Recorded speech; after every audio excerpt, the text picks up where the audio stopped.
咁多位小朋友，你哋好啊！咦，你哋啱啱聽到啲咩聲音啊？冇錯啦，就係消防車嘅聲音。咁多位小朋友，黃老師想問下你哋有冇喺學校見過消防員嘅呢？今日黃老師預備咗一個神秘袋，想唔想知神秘袋入面係裝咗啲咩嘅呢？不如我哋事不宜遲，即刻拎入面啲嘢出嚟啦！原來入面有咁多嘢㗎，我哋一齊嚟睇下。有個男孩子啦，有個頭盔啦，有鞋啦，有褲啦，仲有衣服啦，仲有手套添喎。咁多位小朋友，你哋見唔見到呢一度啲嘢好混亂呢？黃老師想請你哋幫我分類好呢度呢一啲物品，例如將男孩子擺埋一齊，將褲子擺埋一齊，咁樣就得㗎啦。你哋做唔做到啊？哇！你哋都分類得好好喎！咁多位小朋友，你哋發唔發現到呢一度每一樣物品都有唔同嘅高矮同大細？今日呢，黃老師想教咁多位小朋友排列物品嘅次序喎。不如我哋先從高去到矮開始講啦。首先，呢三個男孩子邊一個係最高㗎？冇錯啦，就係中間呢一個啦。咁邊個又係最矮嘅呢？冇錯啦，就係呢一個啊！咁我哋應該要點樣排列呢一個次序呢？咁多位小朋友見唔見到呢一度有個高字呢？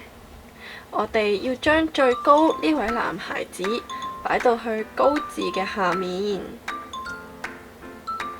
咁你哋又見唔見到呢一個矮字呢？我哋要將呢一個男孩子擺喺矮字嘅下面。咁黃老師問下你哋一個問題啊，中間呢一個男孩子佢係唔係最高㗎？佢唔係最高㗎。咁佢又係唔係最矮嘅呢？係啊，佢都唔係最矮㗎，所以呢，佢就要排喺中間。咁多位小朋友見唔見到而家呢一個排列方式係由高排到去矮嘅呢？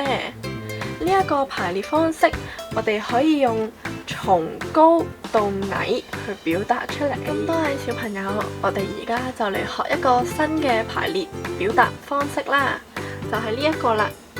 呢一個係個大字，呢一個係個小字，箭嘴係由大指到去小。即係話呢一個表達方式係解從大至小。呢一度有3個頭盔。咁多位小朋友，你哋可唔可以話俾黃老師聽，邊一個頭盔係最大㗎？冇錯啦，就係中間呢一個。咁邊一個頭盔又係最小嘅呢？冇錯啦，就係呢一個。咁我哋要將最大嘅頭盔擺喺大字嘅下面，然後將最小嘅頭盔擺喺小字下面。咁黃老師問下咁多位小朋友啊，中間呢一個頭盔佢係唔係最大㗎？冇錯啊，佢唔係最大㗎。咁佢又係唔係最小嘅呢？係啊，佢都唔係最小㗎，所以佢就擺喺中間。咁多位小朋友知唔知呢一個表達方式係乜嘢啊？冇錯啊，呢一個表達方式就係從大到小。睇嚟咁多位小朋友，你哋都已經熟悉咗從大到小呢一個表達方法。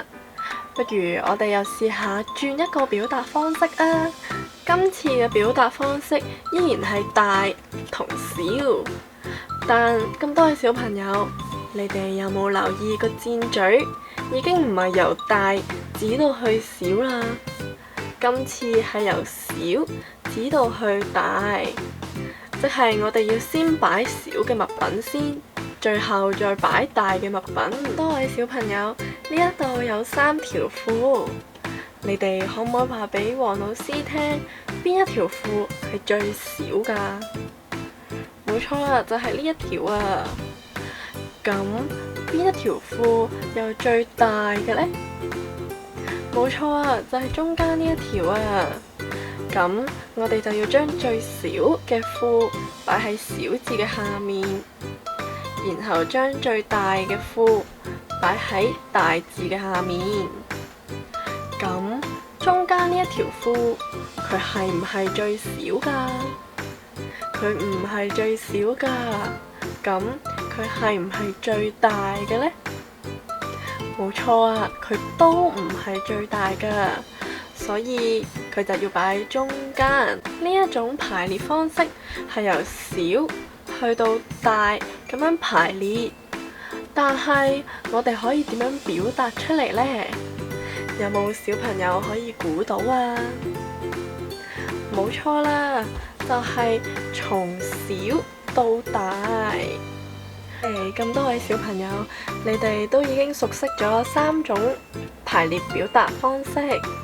咁不如我哋而家嚟玩一個小遊戲啊！咁多位小朋友，不如黃老師偷偷地話個秘密俾你哋知啊！原來呢3位男孩子都係消防員嚟㗎，佢哋而家就要出去救火啦。但係佢哋救火之前，要先着好自己啲衣服同埋裝備喎。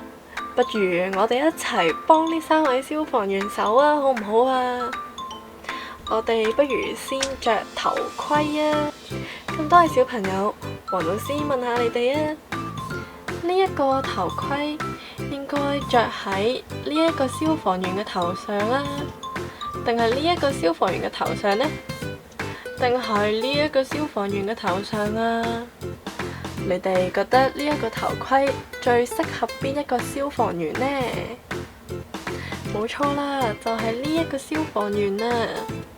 咁黃老師再問你哋啊，呢一個頭盔應該着喺呢一個消防員身上，定係着喺呢一個消防員身上呢？